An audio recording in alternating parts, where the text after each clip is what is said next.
Live update லைவில் வந்து shipping task வந்து வச்சாங்க பிக் பாஸ். என்னங்க இப்படி ஒரு டாஸ்க் வந்து வச்சுருக்காரு, பார்க்க அவ்வளோ சிரிப்பாக இருக்குது.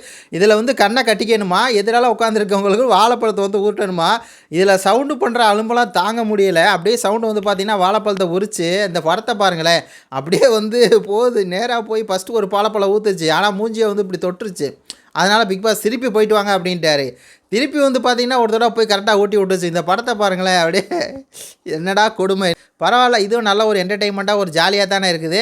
அதுக்கப்புறம் வந்து என்ன ஆகி போச்சு அப்படின்னா, 2 வாழைப்பழம் நேராக போச்சு. 3வது வாழைப்பழத்தை உரிச்சிட்டு சவுண்டாக வரலைங்க. அப்பா ஷிப்பிங் டாஸ்க் வந்து வேறு லெவலில் இருந்துச்சு. இதில் சௌந்தர்யா வந்து 2 இது ஊட்டாங்க. மொத்தம் வந்து பெண்கள் 8000 எடுத்துட்டாங்கன்னு நினைக்கிறேன். ஆண்கள் வந்து 9000, சத்யா வந்து 4.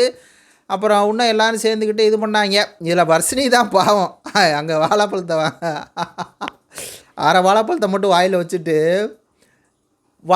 ஊட்டி விட்டு மீதி அரை பழத்தை விட்டுட்டு அந்த இடத்துல வந்து பார்த்தீங்கன்னா வர்ஷினி வந்து பண்ணிகிட்ருக்கு. பார்க்குறதுக்கு வேறு லெவலில் இருக்குது மக்களே. சவுண்டு எப்போயுமே, அதாவது சவுண்டு என்ன பண்ணுது அப்படிங்கிறதுக்காகவே தான் நான் வந்து லைவ் பார்க்குறேன். பார்த்துட்டு உங்கள்கிட்ட சொல்லும் போது எனக்கு அவ்வளோ ஒரு சந்தோஷமாக இருக்குது. உங்களுக்கு சந்தோஷமாக இருக்குன்னா லைக் பண்ணி சப்ஸ்கிரைப் பண்ணுங்கள். நன்றி, வணக்கம்.